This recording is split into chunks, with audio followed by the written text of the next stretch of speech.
Hey guys, Carl from Purple Moose Plays. Today I'm taking a look at a prototype of the upcoming game Oros from Aesc Games and designer Brandt Brinkerhoff. This is a sort of action selection worker placement game with a whole lot of map manipulation or world manipulation in which players find themselves as demigods, moving the land and erupting volcanoes to create mountains where their followers can go and build sacred sites at which they can worship to increase wisdom and knowledge and sort of increase the ranks of their demigod in the pantheon of demigods. I do need to mention in advance that I was given access to this prototype from the publisher themselves, but as always I will offer my own honest opinions on the game. With all that being said, let's head down to the table to see a solo playthrough of the game, and then I'll meet you back up here to let you know what I think. Alright, so before we get started, I just want to mention that this is a handmade prototype version of the game. So despite how good this game looks right now on the table, everything you see here is prototype quality and everything is subject to change in the final version of the game. With that being said, let's go ahead and get into the setup of the game. Everything is already set up for a solo game as seen on the table, but I'm going to walk you through everything that I've done to set up the game. First, to set up the main board, you're going to open the board to the small map side. Begin by placing a level 4 tile in the center of the map. On all 4 orthogonal sides, you're going to put a level 3 tile with the water facing away from the center tile. And then in each corner, you'll put a level 2 tile with the land pieces pointing in towards the center of that sort of center island. On each of the red bordered spaces, you're going to put a level 1 island tile. And then next to that island tile, you'll put a level 3 tile with the water facing the island, and then a level 1 tile with the water facing away from that island. And then finally, in each of these 4 corners, you're going to put one of these sort of bridge style level 2 tiles. And on each of these island tiles in that red bordered space, you're going to put a level 2 volcano token on top. Next, you're going to set up your player boards. And to do that, you're going to put one of these cap pieces at the bottom level of each of these trackers. You'll place 2 followers in these 2 slots on the side here.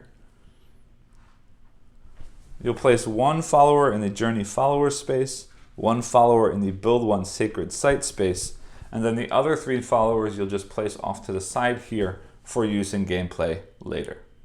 A game of Oros requires that you play with at least 3 players. So when you're playing the solo game, you need to use at least 2 of the automa characters to play against. So in this case, you will see I've set up 2 automas, but you could use 3 if you wanted a bigger challenge or a more interactive game. And for each of those automas, you're going to set up a player board for them as well. So all you're going to do is you're going to take the player board and flip it over to the automa side. You'll place the 3 different sacred site buildings in the location on the player board marked appropriately. You'll shuffle and place out the automa's action deck. You'll place 1 of each capstone on that lower level of each track. There will be 2 of those caps remaining that just go back into the box. And finally, all of the automa's followers get placed on these dots at the bottom of the player board. And finally, the ziggurat track. You're going to take 1 standee for each of the characters or players in the game and start them down here at the bottom of the track.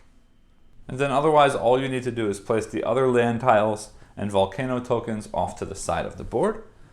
And then before starting the game, you're going to need to choose the first player. So you're going to take 1 of each player's followers, shuffle those up or mix them up, and choose 1 at random. So in this case, I chose my own. So I'm going to go first, and then we'll go in a clockwise direction. A game of Oros is going to play out over a series of rounds. In each round, you're going to take actions moving around the map, colliding land into each other to form mountains, building sacred sites on the mountains, sending followers out to study to generate wisdom and knowledge, and ultimately to score the most points at the end of the game. So the game is going to continue playing out in this way, with each player taking turns until 1 player reaches the top of the ziggurat track, which will trigger the end round of the game, and then we'll just finish every player's turn to end that round, and then whoever has the most points at the end of that round is the winner of the game. For your very first turn, you're going to place one of these 3 followers out on any of the island spaces, means these level 1 island pieces out on the board. And then you're going to place the other 2 followers on any of the available actions at the bottom of the board.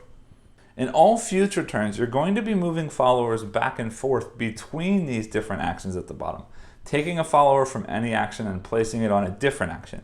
And the action where you place the follower will be the action that you take. And you're going to be able to take 3 actions per turn, aside from that first turn where you're placing one on an island and then placing the other 2 on actions to sort of set up and start your board.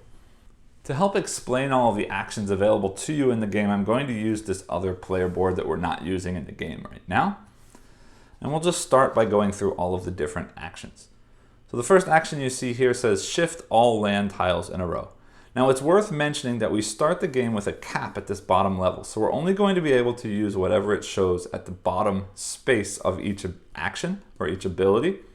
But I'll sort of walk you through what all of them do quickly before we get into the game. So shift all land tiles in a row means we are going to choose any one vertical column or horizontal row on the board. And we're going to move all of the pieces in that row either 1 space to the right or 1 space to the left, at least with the base action. As you level this action up, you can then choose to move 2 spaces or 3 spaces or shift rows that include mountains. And I'll explain that in just a minute. So when you shift a row, all of the pieces in that row or column move appropriately. And any piece that goes off the edge of the board will wrap around to the other side of the board and come back in from the other side. In addition, you can see these dotted arrow lines printed on the board. Anytime a tile would be shifted towards one of those, it's going to continue rotating around that line. So if I was going to shift this bottom row to the left 1 space, this would shift to the left. This one would wrap around here. These would shift up and likewise. So everything is sort of rotating around the outside of the board. And in this way, the sort of map is laid out almost as if it was a 3-dimensional sphere that you're moving things around. Now I mentioned at the highest level of that ability, you're also able to move rows that have mountains in them. You'll see in a minute that as we start colliding land tiles into each other, we're going to create mountains. And normally the mountains cannot be moved with any actions. But if you've unlocked the ability to shift mountains with your shift action, then you could choose a row that has a mountain and shift it. Otherwise, you could never select one of those rows to shift. The next action here says move land tiles 1 space. Now move and shift are a little bit different. I mentioned that for shift, we're going to choose an entire row or column and move the entire thing. For the move action, we're only going to choose a grouping of 3 adjacent tiles. Or if we upgrade this, we could then instead choose a group of 2 adjacent tiles or a single tile on its own. And you're going to move that group in one of these 4 directions or one of 8 directions if you've unlocked this ability. And what that means is, for example, if I selected these 3 tiles to move up 1 space, these land tiles are going to collide with the land tiles above them. So this 2 and this 3 would collide in this space, and they're going to sort of merge to become 1 tile. And the numbers on the tiles are going to be added together to determine what tile will be placed there. However, the highest number tile that you can place with this action in a normal circumstance is level 4. And any other sort of spillover remaining number that's left will instead form a volcano on that tile. So if I collide a 2 and a 3 here, we'll make a 4 level tile. Plus, we've got 1 remaining, so we would put a level 1 volcano onto that tile. Likewise, if we collide this 3 and this 4 would not change. It would still be a 4 because we cannot go higher than a 4. But we would instead place a level 3 volcano on that space. The only special circumstance is if we can ever collide 2 level 4 tiles together, we will then replace those 4 tiles with a mountain tile. And these mountain tiles are going to be the only location that we can build our sacred site tiles or our sacred site pieces later in the game. You will notice, however, if we get up to the level 4 of that ability, it says we can use 3 tiles to form mountains. So in this case, we could collide 3 and 3, 3 and 4, or 4 and 4 to build one of those mountains. It's also worth mentioning that mountains will never be allowed to be moved with a move action. Only a shift action that's been upgraded to allow you to shift mountain tiles. In addition, I mentioned these sort of wrapping locations here. These wrapping locations are also considered adjacent, as are these tiles on the edge of the board. So you can choose a grouping of tiles that extends or that wraps around one of these locations. So for example, I could choose this 3, this 1, and this one as my group of 3, and I can shift them in any direction. For example, I could shift them up. That would mean this 3 goes here, this 1 goes here, and this 1 goes here into this 3 tile.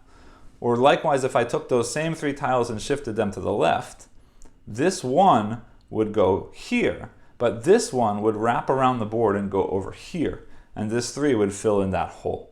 So we need to be thinking at all times about this sort of spherical nature of the map, because that's going to allow us to do some pretty interesting maneuvers during the game. The next action is this erupt or form volcanoes action. And what this is going to let us do is, based on our level of ability, we're going to be able to erupt a number of volcanoes of our choice anywhere on the board as printed here. So this is 1, 2, or 3 volcanoes. And when you erupt a volcano, for example, this number 2, what you're going to do is you're going to convert sort of the power or the number of that volcano into leveling up the island or the tile that it is on. So first you're going to use whatever number it is to level up the tile that it's already placed on. So in this case, if I erupted this level 2 volcano, this tile would become a level 3 tile. And it's worth mentioning that when we place a tile, for example, this level 3 tile, I can always rotate that to face in any direction I want to, because it's going to be important where land is connecting. But we'll explain that in a minute with a different action. However, once we've erupted a volcano and filled that land tile up to level 4, the volcano is going to sort of overflow into the surrounding spaces.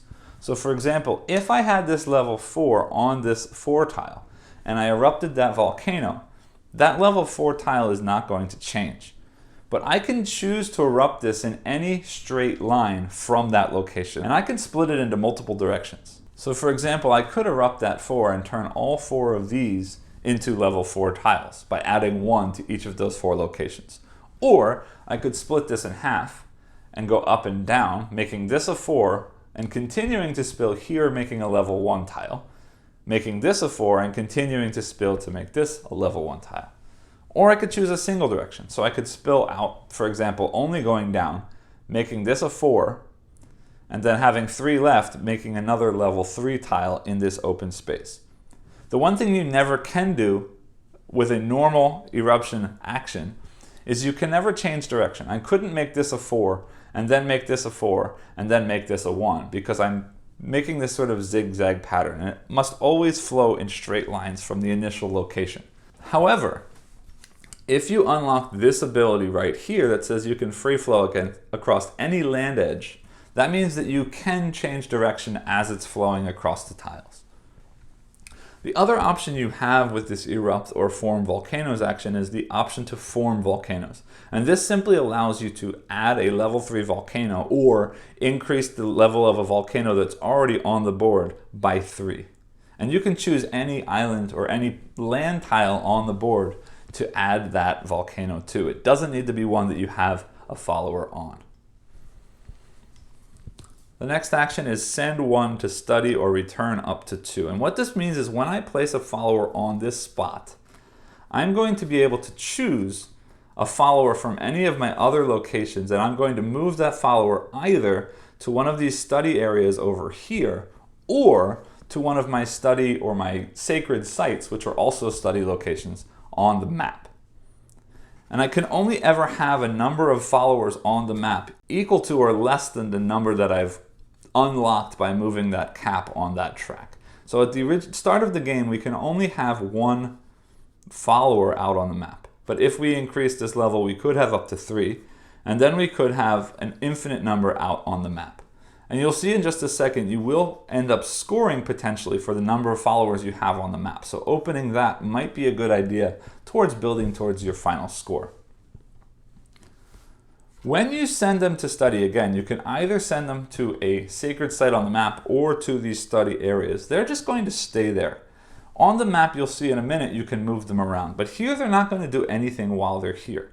But you could then take this action again on a later action or a later turn to return up to 2 followers from either these spaces or the map, or a combination of 1 and 1 as well.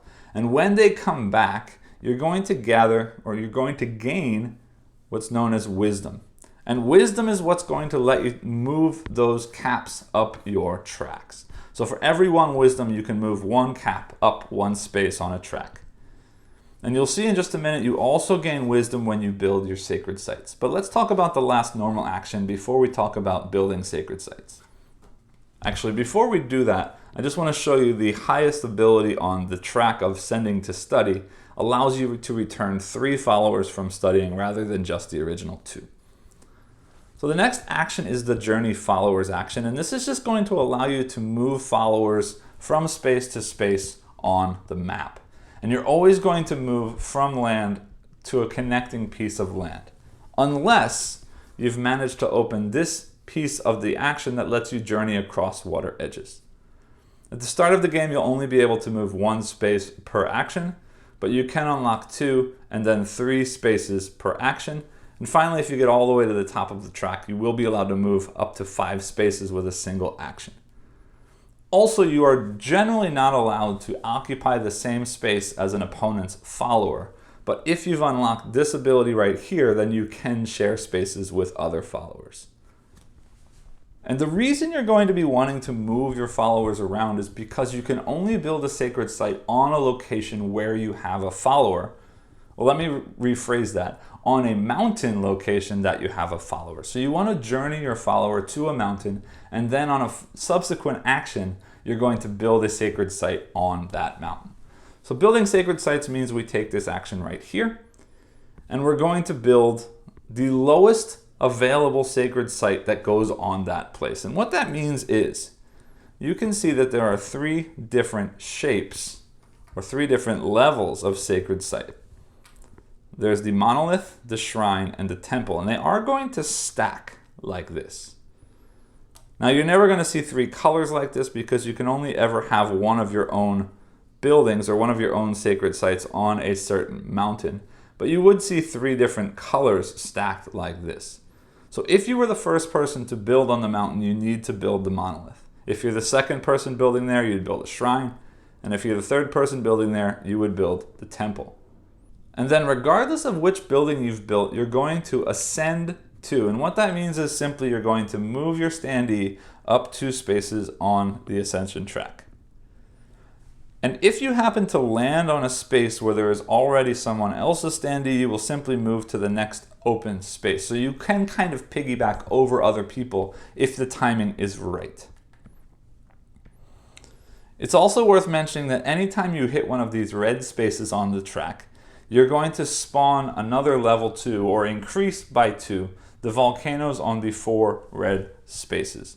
And on this board it says 5, 9, and 12, but actually in the most recent version of the game it's just at a 5 and a 10, so we will be playing with 5 and 10 and not this 9 and 12 space.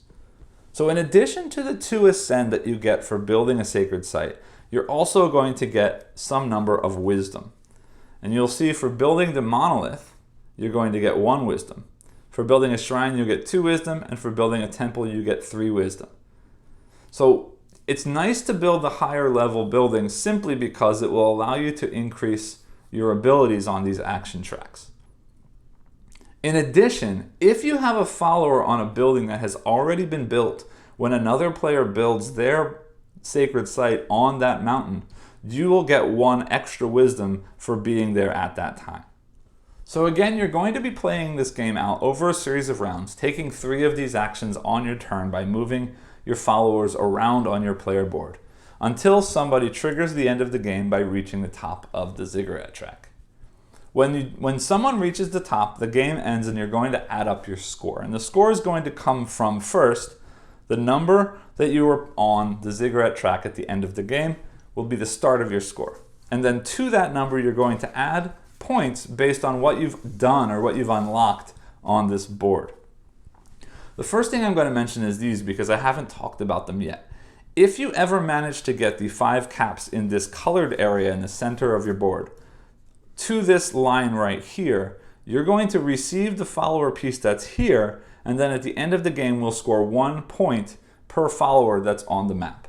And likewise, if you can get all 5 of these caps to the next level, you'll get 1 more follower and you'll be able to get 2 points per follower on the map at the end of the game. Otherwise, all of your points are going to be equal to the highest number that has been unlocked from your ability points on this track. Plus, you're going to score a number of points for each of the different types of sacred sites that you've built based on the point value just below the cap at the end of the game. So if I manage to get my cap to this line, I would score 3 points per monolith. A couple small things that are here that I haven't talked about. You'll see at the top of these 4 tracks it says a plus ascend 1. If I have my cap up here, from that point, anytime I take this action, I can choose to ascend up 1 space on the ziggurat track.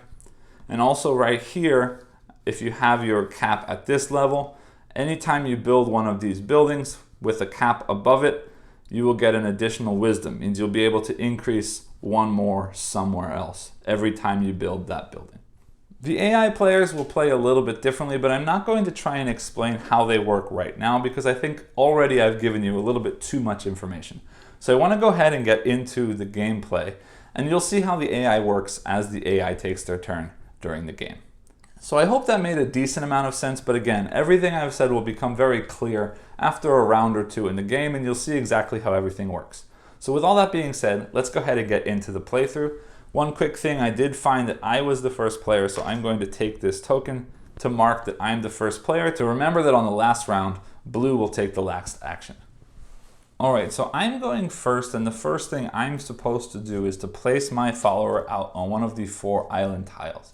Now, because I'm going first, nothing has happened yet, so I don't really have any real reason to place in one place over another, because the board is basically symmetrical. So I'm just going to go ahead and place on this island here in front of me because it's closer to me and it'll be easier for me to deal with. So I've got 2 actions that I can take, and for the first round I can only choose from these 4 actions because I need to place these 2 followers on the board somewhere in those 4 empty spaces.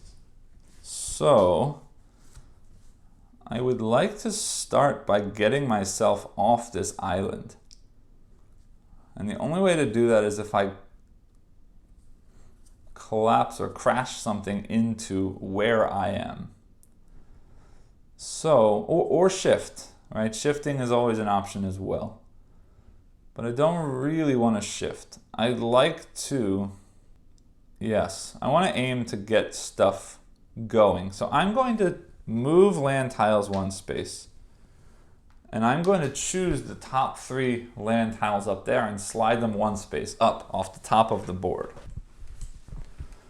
So first, this one comes here and collides with this one, giving me a level 2. And now I can choose to build either one of these bridge tiles or one of these corner tiles, and I can place them in any orientation that I'd like to.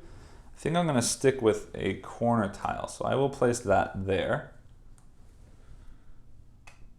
And then this 3 and this 3 collide, which makes a 4 plus 2 remaining, so I will place a level 2 volcano on that space. And then finally this one and the one that I'm on also make a level 2. And actually there should be the level 2 volcano from that space that came up. And I will place this way, like that. Now, anytime you leave this red bordered space empty like that, you will spawn a new island tile there immediately. So I have one more action to take. I could actually work somewhat quickly to try and build a mountain. So I think I'm going to try and do that. I'm going to take the erupt or form volcanoes action, and I'm going to erupt the volcano that's in my space. So that's a 2, which just means my level 2 tile is instantly transformed into a level 4 tile. And that's the end of my turn. All right, so we move on to yellow's turn, and for the AI's turn, we're going to begin by taking one of the cards off the top of their deck. And every AI card is going to look something like this. They're going to have some kind of priority of what they're going to do for that turn. And then they're going to interact with the map in some way. And then they're going to move up on the ziggurat track a number of spaces equal to the number of ziggurat symbols we see at the bottom of the card. So this tells me first we're going to look at the A zone or the A area of the map. And if possible, we're going to remove all opponent's followers in that area. Now A is this top 9 squares up here, and there's nobody in there, so that's not going to happen this turn. So instead, the next one says they're going to send one follower to study. So they're just going to move one follower here into the study area on their board. Next, it says they're going to shift the center row 2 spaces up. So let's go ahead and do that. So that means this goes 1, 2, 1, 2, 1, 2, and this one also 1, 2, which is very sad for me because now I'm stranded here and I can't collide with that other 4 that I was hoping to do, but we'll see what the blue player does on its turn. And then yellow is going to move up 1 space on the ziggurat track. All right, then we take blue's turn. All right, blue's going to look at level C, and if there's a mountain in level C, they will build a sacred site and place a follower on there. Now, there are no mountains on the board yet, so clearly that's not going to happen. So instead, again, blue is going to send one follower to study, and then we'll move the second row here 2 spaces to the left.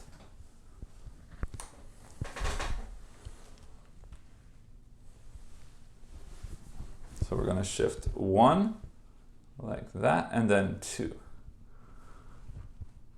So the first one puts this tile on the edge here, and then shifts 1 more in like that.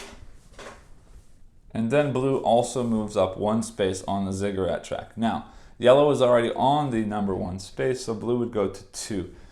And this would be awesome for me if I could find a way to ascend. And the only way I could do that for myself is to build something, because then I could skip right to the number 3 on the track. But unfortunately, that other 4 that I was hoping to collide with my current space is no longer there. And this 2 is rotated in the wrong direction, so I can't step there either because there's water there. So we're going to have to try and figure out another way to get over there. And I see exactly what I want to do. All right, so I have to move a follower from one of my action spaces into one of the open spaces. So my only options right now are send somebody to study, which is not a bad idea because it could get me wisdom and start increasing my abilities. And it would also free up 1 extra space on the track because I would be losing 1 follower to go study. Shifting, though, I think is exactly what I want to do right now. So I'm going to, I'm going to shift everything up 1 space. And then I'm considering moving into that island next to me. But I wish I had done that shift with a different follower. I'm not going to undo what I did, but I wish I had that erupt volcano action right now. That would have been very helpful. So instead of undoing what I just did, I'm going to move that one here to send somebody to study. I would like to move my follower soon, potentially. So I'm going to send that one off to study. And for my final action, I'm going to erupt volcanoes. And I don't care about studying right now, so I'm using that move land person to keep that open because I might want to do that on the next turn. And I'm going to erupt this too. And I'm going to erupt it to such that it flows here to the right, which adds 2 to this tile, making that a 4. And this is great now because I've got a 4 here, a 4 here, and a 4 here, which means I can easily make a mountain on my next turn. and my move land tiles action is open. So that's a great setup for me. Let's just hope the AI doesn't ruin it. All right, so we take the AI's turn. Again, in C, build a sacred site and place a follower. There are no mountains, they can't do that, so they are going to send one more to study. And then they're moving the third row down 2 spaces to the left and moving up twice on the ziggurat track. And this is now empty, so we place one more tile there. And again, they're moving up 2 spaces, 1, 2, on the ziggurat track. So now we take a look at the blue AI. The blue AI says again in section B, look for mountains to build a sacred site and place a follower. There aren't any, so he's also going to send a follower to study, moving the center row 2 spaces to the right and moving up 1 on the ziggurat track.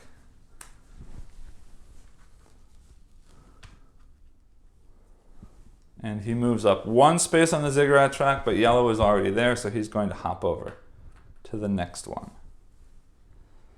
All right, so now we are set up pretty good for this next turn. So I want to collide some things. I'm going to choose to, yeah, let's stay where I am. Then I don't have to waste a turn. I'm going to shift, or not shift, move these 3 tiles down 1. And I'm going to want to be able to build. So I'm going to move this guy here. And this 4 and this 4 becomes a mountain where I'm standing.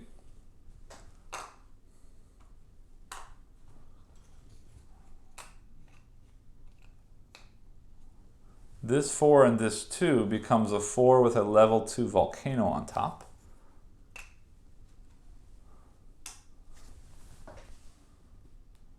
And this 2 moves down like this. And I just noticed that this is empty. I don't remember when that happened, so I'm going to place an island tile there. So for my second action, I do want to build on that mountain. And then I might go ahead and set myself up for a second one. So let's save this erupt volcano and start going here, build on a mountain. So I'm going to build this level 1 monolith sacred site on the mountain, which means I am now on that monolith, which is important because it means in future turns, if I want to move from this tile somewhere else, I need to take 1 space or 1 action to move down each level. So it would be 1 to get me here, and then 2 to get me to an adjacent space. So that's going to be important. Because I built this now, I get to ascend twice on this track to level 2, and I increase my wisdom by 1. And I'm actually going to increase that journey action just so that I can start moving around a little bit faster. But I am going to leave myself on that space because if somebody else builds on this turn while I'm there, I'm going to get more wisdom. So I'm going to stay there for a minute. And I'm going to take that erupt volcanoes action with this one. And I'm going to erupt this one to the left, turning this into a level 4 tile. Because then I can potentially collide those 2 and make another mountain, which would be nice. All right, so that's my turn. Yellow goes again. In C, build a sacred site and place a follower. Well, guess what? This is C, and there is a mountain there, so they are going to build a site and place a follower. So let's do that first. Because I have a building there already, they're going to build their level 2 sacred site and place that there. Now before I complete that action, because I am there, I get 1 more wisdom, and I'm going to increase, I want to try and get at least one of these guys off of here. So let's increase the number of volcanoes we can, why not? We're going to increase the number of volcanoes we can erupt. And then they're going to place a follower on that location. Now because they built a building, they also get wisdom. This is a level 2 building, so they get 2 wisdom. And the way that works is we're going to look at the symbols on the back of this card. This would be 1 wisdom, 2 wisdom, and 3 wisdom. So we're going to move first this track with that sort of L shape, and then we're going to move up 1 on this track with the mountain shape. Next thing, we want to look at these 2 columns, the second one in on both sides, and shift them up 2 spaces, and then move up twice on the ziggurat track. It's worth mentioning they do not move up on the ziggurat track based on building buildings, only from the bottom of these cards. And again, yellow goes up 1, 2 times on the track, landing on that number 5 red spot. So I'm going to put a 2 volcano on every red bordered space. So 2 goes there, 2 goes there, 2 up here, and there's already a 2 on this one, so we're going to place a 4 in its place. And that's it for yellow. So now it's blue's turn. Take a look at this top card. And they're looking in D. They're going to build a mountain and then place a sacred site. Now this is a special action, obviously just for the AI. We can't ever just spawn a mountain, but they will. So they're going to find D, and they're going to place a mountain in the lowest numbered space that's open in D, and then build a building on there immediately. So D is this quadrant over here. The lowest number showing right now is D2. So they're going to build a mountain immediately in D2, and then they will place the lowest level building, which is their level 1 monolith, in that space.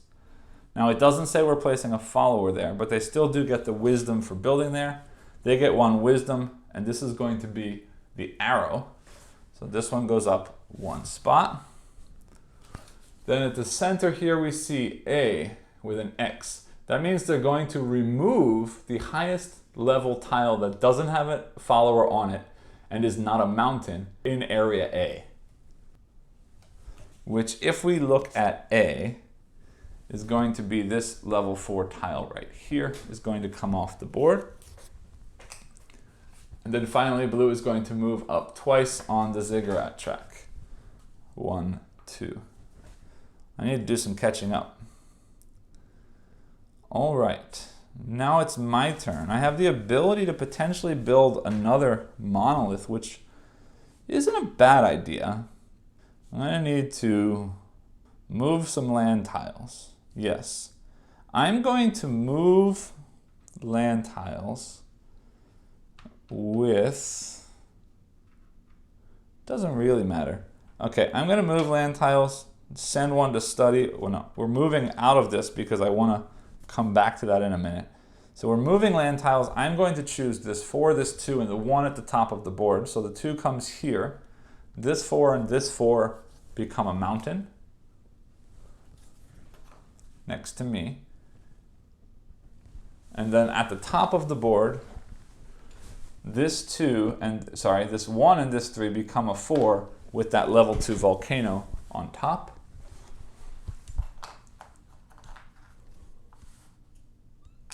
And because this is empty now, we're going to put another island in that space.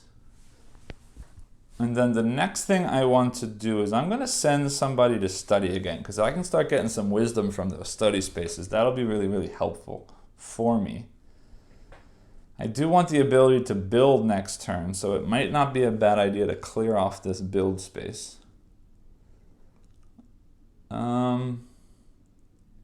Sure. I don't know. I'm trying to figure out what I want to leave open for the beginning of next turn. I don't really care about... Yeah, you know what? I don't care about building right now instantly because I'm not building here, and I'm not going to move here because I want to stay here, because if blue builds here, then I'll get another wisdom from that as well. So I'm going to stay there for a minute.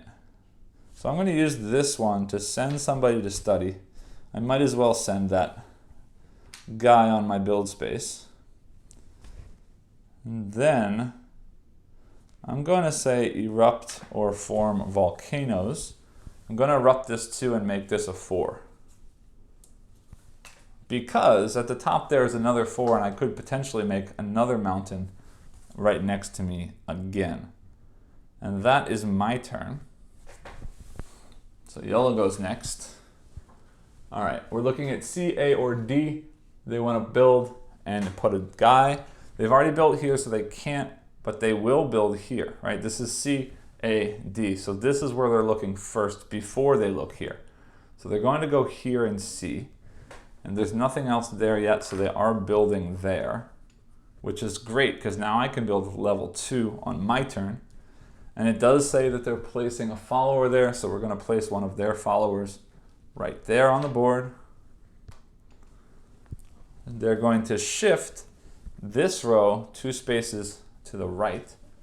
They are not doing anything on the ziggurat track. So that's the end of yellow's turn.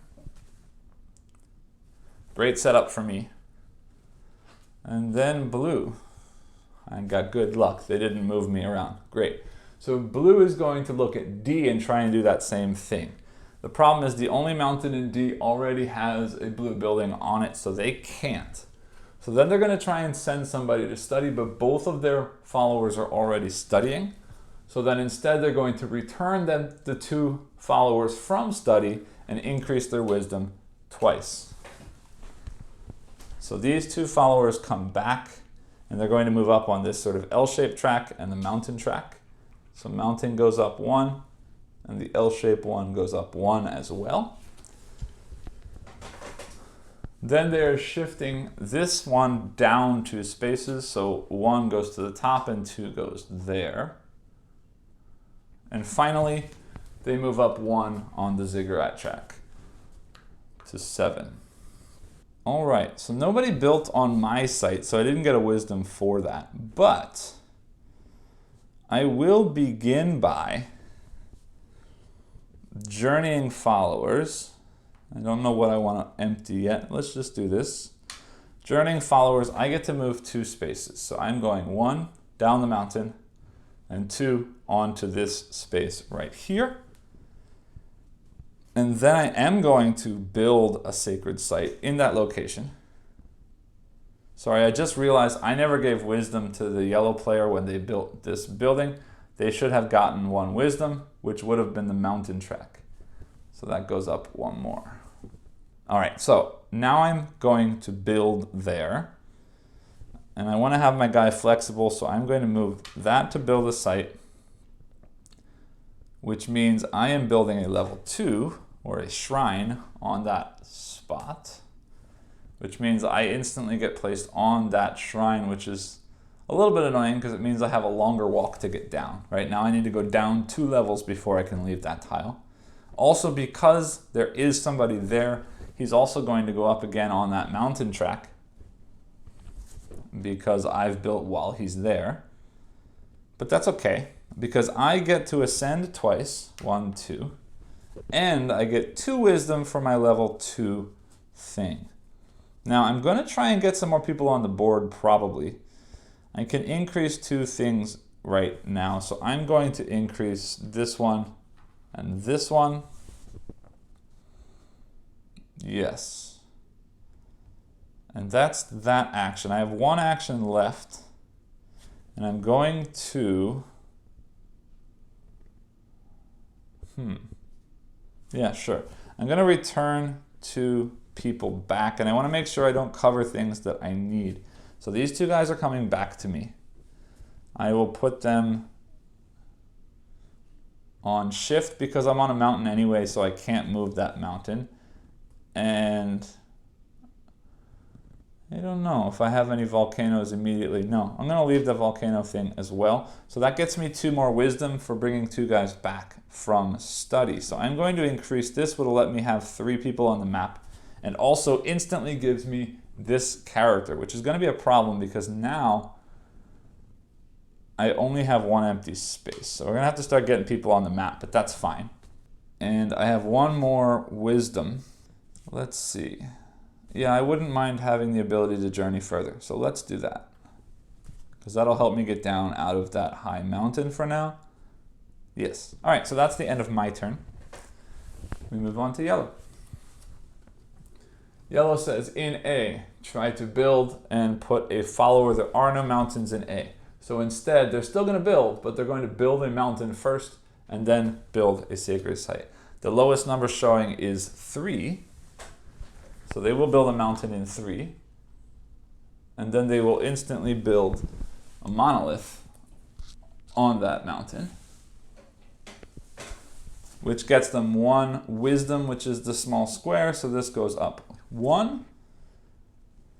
And then it says, which is very sad for me, remove the highest valued tile in A, which is that 4 with the volcano on it, which was my bridge to that side of the world and isn't anymore.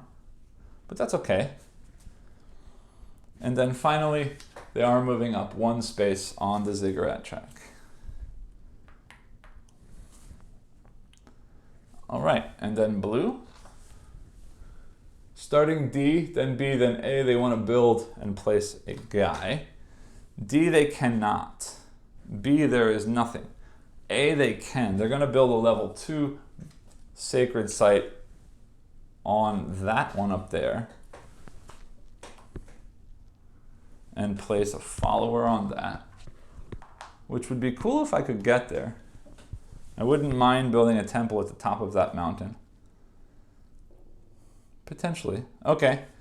And then I want to, no, not want to. I have to finish what they're doing.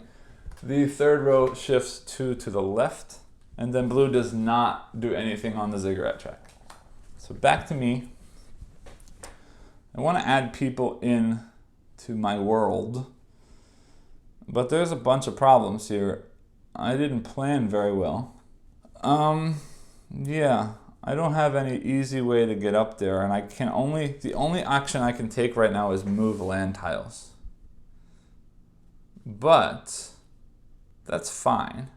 If I crash both of these up into these mountains, I'd create a 4 volcano there and a 3 volcano, 1 plus 2, 3 volcano there, because mountains can't grow anything bigger.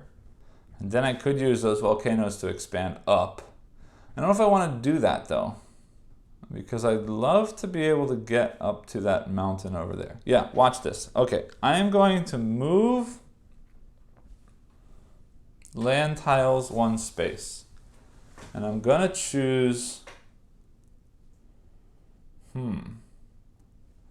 doesn't really matter. I'm going to choose these 2 and shift them down, or move them down, which means this one collides here, and that's a level 2, and I'm going to make it a bridge piece like this with a volcano.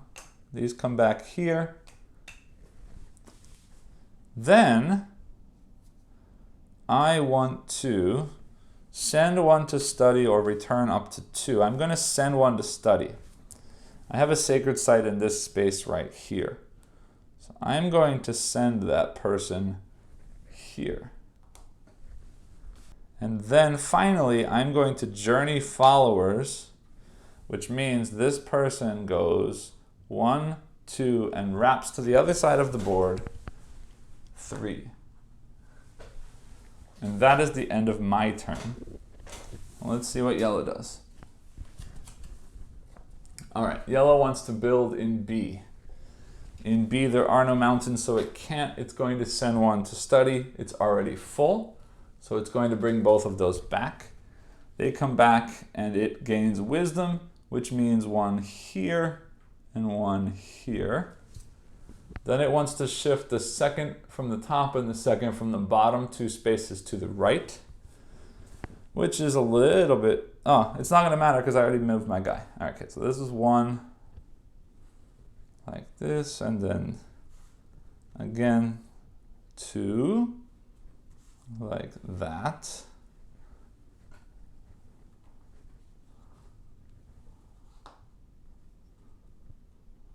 Which is interesting for me. This guy is kind of trapped now, but that's fine. And same thing at the top of the board. And then yellow moves up the ziggurat track twice, which is sad because that kills my ability to potentially piggyback on people. Then blue. Blue is going to try and build an A. A is at the top. There's only 1 mountain. Blue is already built there, so they can't. They're simply going to send someone to study. So they will slide 1 there. Next, this row right here is going to shift down twice. And then finally blue moves up once on the ziggurat track. Jumping over yellow. Now again, this is a red spot, but we're playing with the newer rules, which should be 10 and not 9. So I'm not doing anything for that yet. All right, so it is my turn, and I am going to build on that mountain up there. Yes, that would be not a bad idea. I'm trying to figure out what do I want to start aiming for as far as points go. If I can get a lot of people on the board, that wouldn't be bad. I need to start getting points for my sacred sites because right now they're worth 0 points until I start raising these up. And if I can get one of them up above these wisdoms, that would be great. But I don't know for right now. Yes. Let's start aiming for wisdom. It's still kind of early-ish. I'll start seeing what they build and we'll start pumping points into different building sites. But let's do that. So I want to set myself up to place more people out on the board, I think. So let's build a sacred site. We're going to build that level 3 site up here, which is sad because now he's way at the top of the mountain, but we can pull him back with a study action. For doing that, I ascend up 1, 2. I do give blue 1 wisdom in this arrow track based on this card because he is on that mountain. And then I get 3 wisdom for building that high one. So I would love the ability to move this around a little bit.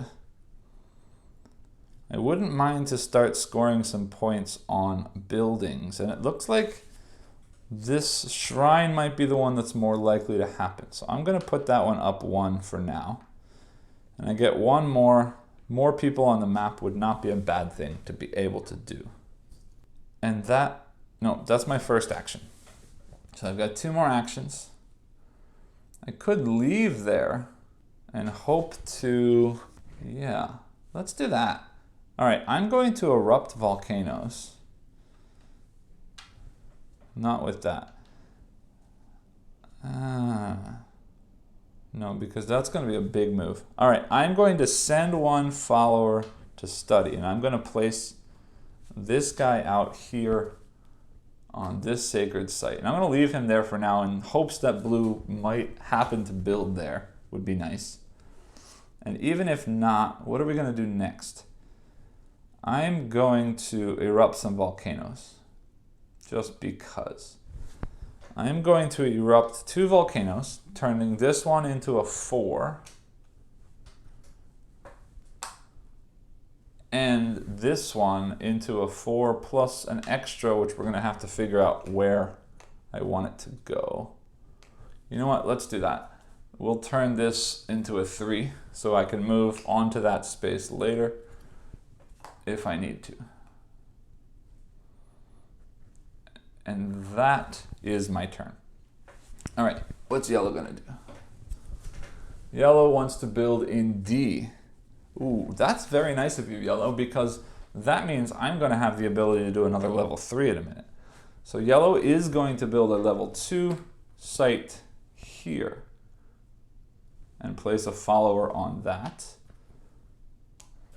gaining 2 wisdom in this column and the people column, which is here. And then they're going to shift this 3rd column down 2 spaces. And this is empty, so we need to place 1 more island there. And then they are going to move up twice on the ziggurat track. 1, 2. And then blue's turn. Blue is going to make a mountain and place a building in B. So the lowest number B is B3 right here. So blue will place a single level tile there. Increase wisdom once here on the mountain track.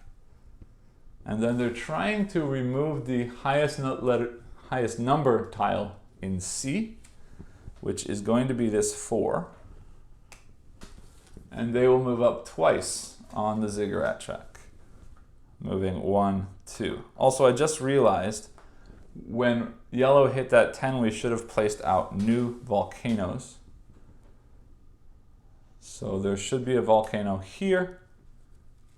There should be a 2 volcano here. There should be a 2 volcano here, and this 2 will become a 4. And my turn. All right, then I am going to journey followers. Yeah, sure. I'm going to journey followers, moving this guy 1, 2, 3. And then I want to, yeah, that's a shame. I can't reach it. I want to clear up that journey space again so I can move. So I might as well collide some stuff. Ah, yeah, all right, we're going to shift up. I'm going to move these 3 land tiles. So these 2 go up 1 space. And this one collides with that one, which means we get a 2 plus a 4 volcano. Now a 4 volcano is the highest you can get, so this is just going to add a second volcano. So there's a 4 and a 2 on that mountain, and I will be there as well. And then finally, I'm going to build my sacred site. So I will place the level 3 sacred site there, which puts me on top of that. Also, this is empty. Before I forget, I'm going to place that island there. Now yellow is there, so they're getting 1 wisdom. This goes up 1. I ascend twice, 1, 2. And then I get 3 wisdom. And yeah, I'm gonna raise these 2 because I want to start getting points for him. I see the ability to potentially get to that mountain. Okay, so I'm going to raise this one. Let's raise this one up 1. And that is my turn. Yellow takes their turn. A, B, or C build and place a follower. A cannot because that's full. B, they can. They're going to build a yellow one there. So they build a second level here, increasing wisdom by 2. 1, 2. And they place a follower there on that sacred site. And they shift the center up 2 spaces. So that goes up 2, and that goes 1, 2. And they do not go up a ziggurat track.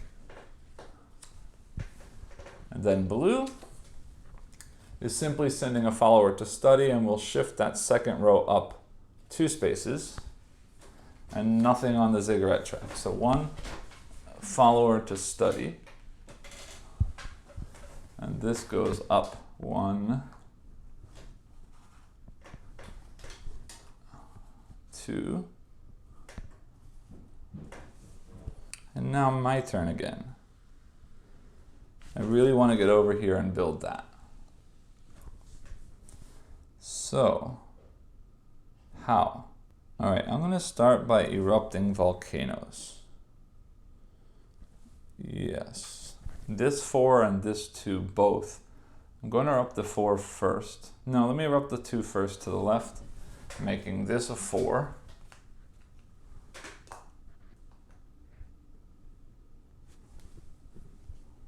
And then we'll do the exact same thing with this 4,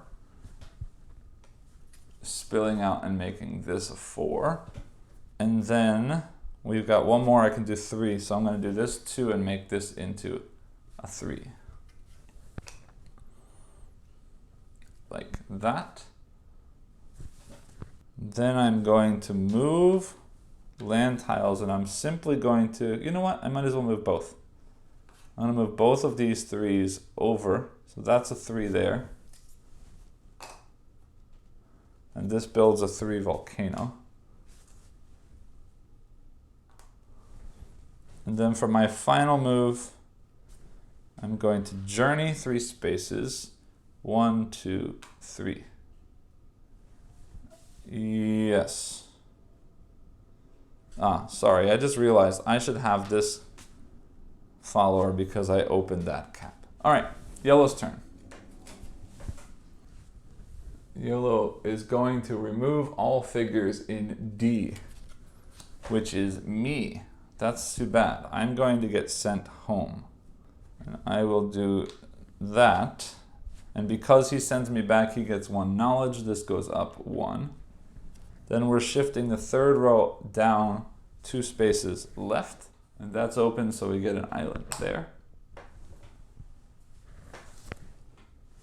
And then he is going up 1 space on the ziggurat track to there. Now again, that is red, but in the newest version, 5 and 10 are the only 2 that do, so I'm going to leave that as is, and blue takes their turn. Building in A. There is 1 mountain in A, but blue already has a building there. In fact, we all do, so that can't happen. They want to send to study, but they can't because it's full already. So both of them will come back, giving blue 2 wisdom, 1 here and 1 here. And then they're going to shift the center row up twice and move up 1 on the ziggurat track. And blue goes up 1 space, skipping yellow to go there. All right, back to me. Yes, I want to build that level 3 for sure. So I'm going to figure out a way. Well, first I need to send some people out of the way so that I've got some space open. So I'm going to move this guy here to send this guy to this sacred site to put more people on the board because I am making points for followers on the board. Then I'm going to journey my follower for my second action and simply just moving here. And then I'm going to build a sacred site, which means I'm placing my last level 3 there, which gets me up 2 on this track. It gets 1 wisdom for yellow, which is going to increase that one. And I get 3 wisdom. And I think I'm going to, it's getting closer and closer to the end of the game. I'm going to drive this up. 1, 2, yeah, why not? 3, all the way up there. And that, what do? We placed, we walked, and we built. That's my 3 actions, so I am done for that turn. Yellow is trying to build on D, C, or B. D, it can't build. There's already yellow on those. C, there are no mountains. B, it's already built. So that is that. It can't do that, so instead it's going to bring people back from study. There aren't any people in study, so yellow does nothing this turn. The center row shifts 2 spaces to the right, and they do not move up the track. That is yellow. Now blue. C, A, or B building. All right, so we're looking at C first. Nothing. A already has a blue, and B already has a blue. So they cannot build. So they're not doing anything either. This third row down shifts left 2 spaces, and they do not go up the ziggurat track. Okay, I wouldn't mind having another guy on the board, but for what purpose yet, I don't know. I'd love to build another level 2, but I can't because there's no more level 1s out there. Trying to figure out a way to collide some things that make sense to me. Ah, perfect. Okay, I'm going to first move land tiles 1 space, and I'm going to move this 2 and this 4 left. So this 4 and this 4 becomes a mountain. And this 2 and this 1 become a 3. And I'm going to aim that 3 to the edge so that I can walk to it from here. And then I want to journey followers, sending this guy unfortunately down 1, 2, 3. He doesn't go anywhere yet. And then finally I'm going to send 1 to study and put this guy here in the hopes that blue might build in that spot. That would be nice. And that is my turn. Yellow takes their turn. B, D, or A is building. B, yellow cannot build. D, they certainly can. Yellow's going to build level 1 right there, which is perfect for me. Well, we just have to hope that blue doesn't do the same thing. And they're going to place a follower there, moving up once on the follower track. And they're shifting this row down 2 spaces. So 1, and again, 1 more. And they do not move up the ziggurat track, which is great. I really hope blue stays where they are because I can build and skip ahead of everybody. Unfortunately, I'm not that lucky. All right, so blue's going to send 1 to study, and we'll shift that second row right 2 spaces.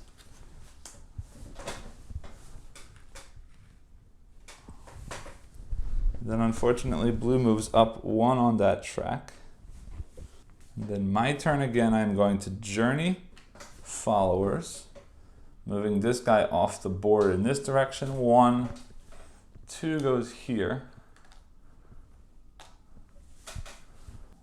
And I'm going to build my level 2 site there, which pushes yellow up 1 more on the follower track.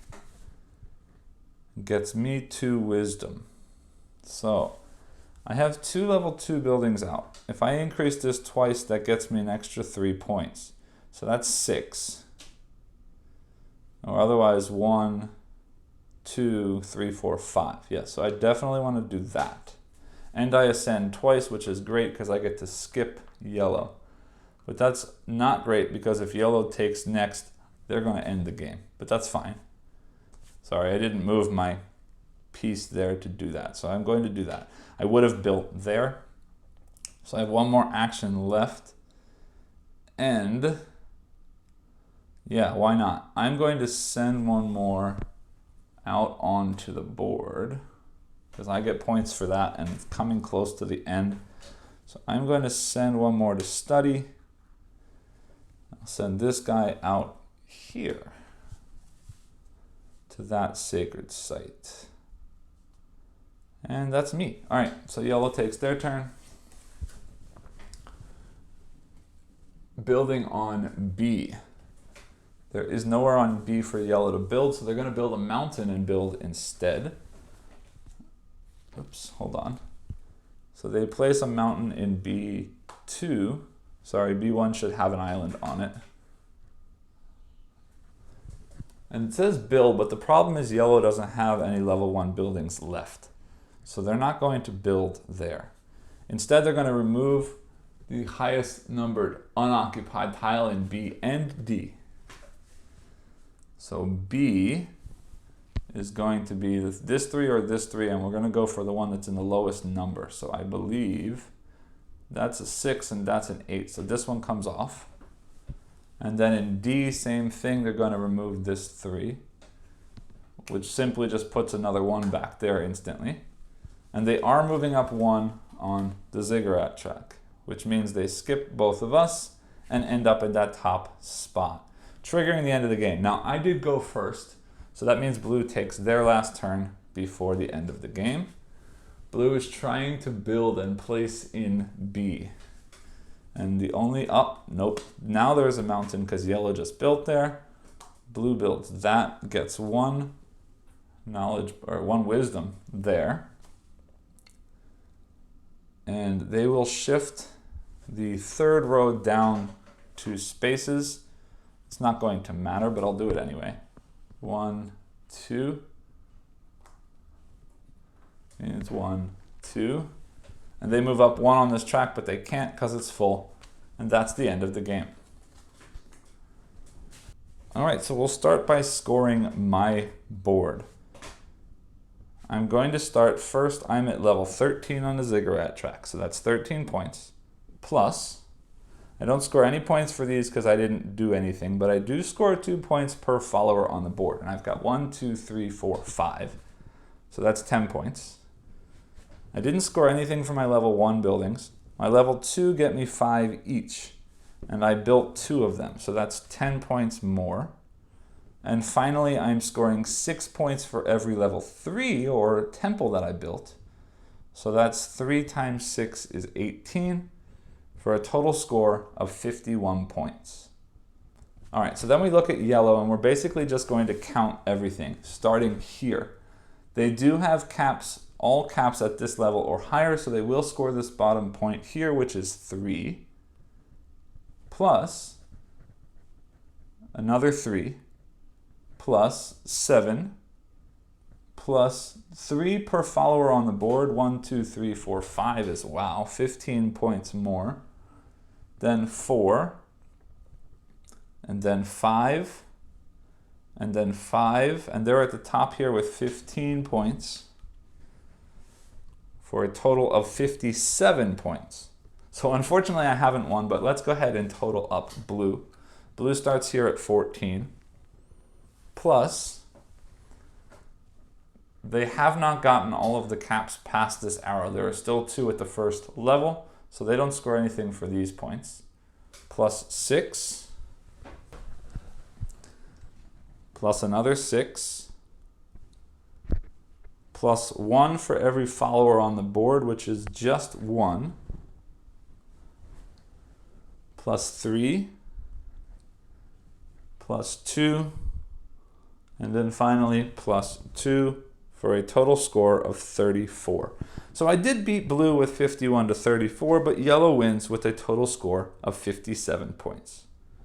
So this is normally where I show you the components and I talk a little bit about the components, but as this is a prototype for an upcoming Kickstarter, I don't have anything near the final quality of the final build of the game. But just by looking at the stuff that's out here on the table, the artwork here shines. The little follower meeples, these sort of capstone pieces, everything just looks really good. Each of the land tiles is completely unique artwork on it, and they're just really, really, really beautiful looking. I just love the way that this game looks. It really does look like, you know, a bunch of land masses floating around this big spherical water planet. Everything just looks great. I know that he's been working on updating some of the art. Right now, all of the different sacred sites, they're all the same for all the different colors, but I've seen new artwork that updates everything to individually differentiated buildings for each color. Just the components here shine, and I'm going to throw up a couple pictures up here on the screen just for a minute so you can see some of the newest artwork.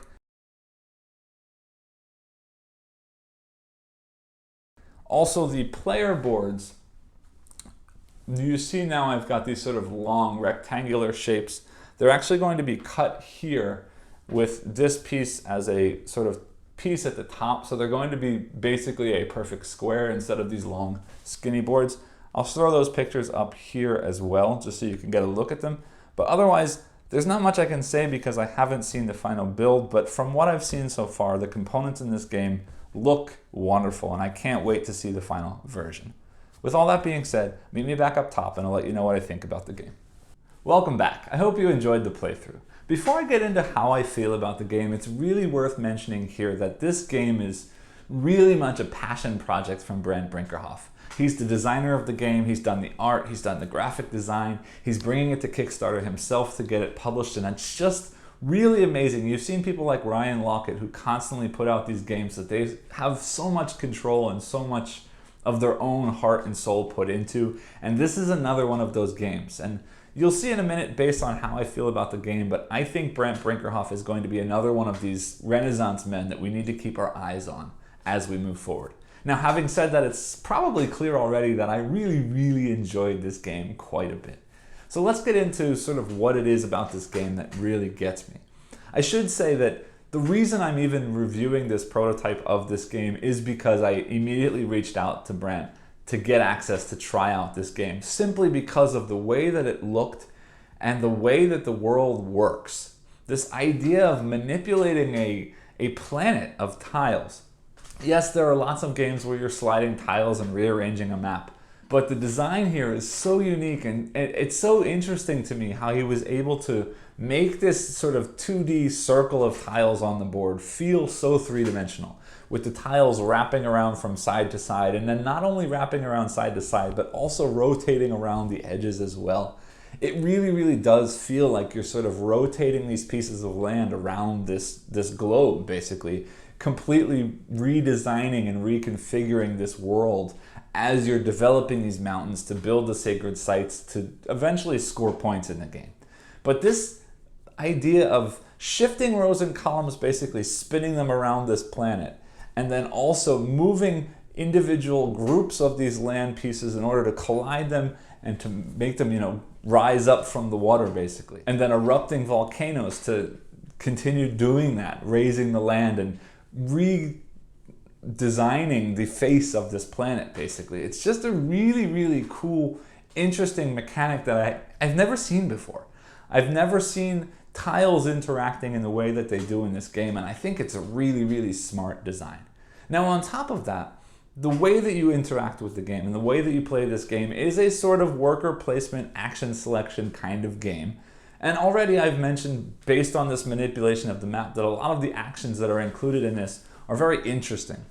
But let's take it a step further and talk about that sort of player board and the core interaction with the mechanics of the game. It is worker placement in that I'm placing a worker on an action and I'm taking that action. But I'm calling it worker placement action selection because there is no sort of blocking of spaces for other opponents like you'd normally see in a worker placement game. But instead, there is the ability to block yourself from actions. And it's really cool to me that every action that you take, aside from that very first round when you're placing your initial followers on the board, is taken by moving someone from one location or one action into another action. So every time I'm taking an action, I not only have to think about the action that I'm selecting for that turn, but also what that's going to make available for the next action that I want to take. And you saw a couple times in my playthrough that I really messed myself up because I didn't leave those openings that I needed to take the actions that I needed at the right time.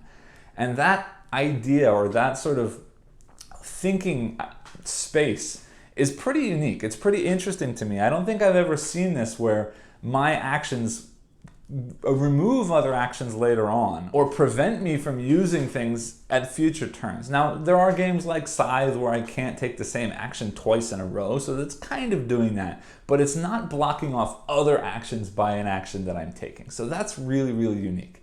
And then on top of that, one of the mechanisms in the game is that I'm using my wisdom to improve these actions. So not only are these actions interesting to begin with, not only is there this level of blocking myself off future actions with the actions that I'm taking, but then there's also the ability, almost like a tech tree, there's no branching, so it's not really a tech tree, but in that same vein, that the actions that I want to use in a specific play of the game, I can choose to improve.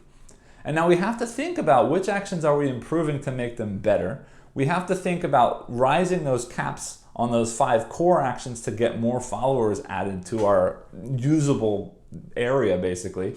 And then on top of that, we have to think about those other 3 tracks that are the scoring for the sacred sites, and that if I'm improving the abilities of some of my actions, it's helping me do better in the game, but it's not scoring me anything right away. Whereas if I was increasing those tracks on the sacred sites, those are going to be direct endgame bonus points. But also, if I focus very closely on 1 or 2 of those action tracks and get them all the way up to the top, then I have the ability to ascend quicker on the ziggurat track, which is giving me points. Plus, the top 2 spaces of those first 4 tracks also give me in-game scoring points. So I really have to think, do I want to spread everything out so I can get some of those followers added to my usable group of followers? Do I want to focus on 1 or 2 tracks to get them all the way up to the top to get some extra ascend ability and to get some extra endgame points? Do I want to focus on those tracks for the sacred sites and build more sacred sites and try and score heavy points on the sacred sites? There's so much variety here, there's so much option here, and there's just so many different ways to interact with the game and score in the game. So I really, really, really love the way all these mechanisms work together. And there's one more thing that I should mention, because I mentioned those caps going above that line to unlock those 2 extra followers that you can use. But the other thing is, as I mentioned about blocking off those actions, every time I add another follower into my available group of followers, I'm potentially blocking off another action on my board. So then I really got to work to put those guys out on the map. Otherwise, they're just gumming up the works, and it makes it really, really hard for me to get anything done because I have to keep moving them back and forth to open up these actions again that I want to make use of later on. So all of this working together is just really, really, really meaty and really, really fulfilling to me, how everything works together and the sort of thought space that I have to put myself into to play this game. Now, looking at this as a purely solo experience, I have to say the AI system, or the Automa system in this game, is also wonderfully designed. There are 4 different character boards, and each of those 4 character boards can be flipped over to be an Automa. And each of those 4 character boards, whether or not you noticed it in the playthrough, are actually designed to have very distinct sort of personalities and styles of gameplay, right? I played with the blue character and the yellow character. The blue, or the water demigod, is sort of a very friendly, not so aggressive, just kind of doing things on their own and generally pretty easy to beat. The yellow player and the green player both offer a sort of middle-ranged, aggressive style of play. The yellow player occasionally removes other players' followers from the map, and also is going to be somewhat aggressive in building things on the board. The green player is not going to be killing or removing anybody from the board, but they're going to be a bit more aggressive about how things are moving around and how things are being built on the board. And then the red demigod, the fire demigod, is super aggressive, and they're going to be constantly trying to remove other people's followers from the board and just constantly attacking, and it's going to be very, very difficult to beat the red demigod. So you can sort of mix up which Automa you're playing against to sort of level out the game to the difficulty level you want to play, but not only difficulty level, but actually style of gameplay is changing. And I think that's really, really cool to see 4 different unique personalities of Automa in a solo experience. Now, you kind of have to have that here because you are required to play with at least 2, and you could play with all 3 of the other opponents every time you play, because this game does require 3 characters or 3 players in order to be played. But whether or not it needs to be there, it is there, and I think it's very wonderfully done and very easy to run. It's very easy to turn over that card, see what the Automa does, see how the map is interacted with, and then see how many spaces up the ziggurat track that the Automa moves up. It's very simple, very smooth to run, but also offers a very real experience. They are breaking the rules, but they're breaking the rules in such a way that they're accomplishing things that a player would accomplish following the actual rules, right? If they didn't have that, it would be very random and it wouldn't make any sense. But because they're breaking these rules in unique, specific ways, it really is changing the game in a similar way to the way that the game might be changing if you were playing a real player. And I appreciate that. Now, it's also cool that because you need to have those 3 players, when you play a 2-player game, you will also need to have at least 1 Automa playing in the game as well. So it's nice that they run so easily. It's nice that they interact so well, because it will be required in a 2-player game as well. Now, that does mean if you don't like running an Automa when you're playing a 2-player game, that might be a concern for you. So that is something to take into consideration. With all that being said, I have only played this game solo, but thinking about what the multiplayer game brings, specifically what the 3- and 4-player game brings, I want to discuss that a little bit, sort of what my thoughts might be about this game, just to give you a good idea, or a little bit of an idea, about what the multiplayer game might look like. Now, the first thing is the map board is double-sided. There's a small map and a big map. And for any games with the Automa, meaning single player or 2-player, you're going to need to use the small map, because the Automa cards don't interact with the large map. They only are designed to interact with the small map, which is not a problem at all. But it does mean when you're playing with 3 or 4, you have a little bit more variability in the way the game plays, because you can use either side of the map. But that's sort of the only variability you have in a 3 or 4-player game, and that's what I want to talk about right now. I love this game solo. I will play this game constantly solo. And I suspect that while I haven't played it yet, I would also love this game 2-player, because you still have that AI interacting with you. And let me explain why I say that. I'm not sure that I would enjoy the 3 or 4-player game as much, at least not over the long run, because The core game here, the multiplayer game here, is one that there is absolutely no variability aside from how the players are playing. The map is set up exactly the same way every time. The actions are exactly the same every time. Every player has exactly the same ability to interact with the game. So there is nothing changing every time you play the game except for, again, the way that the people play the game.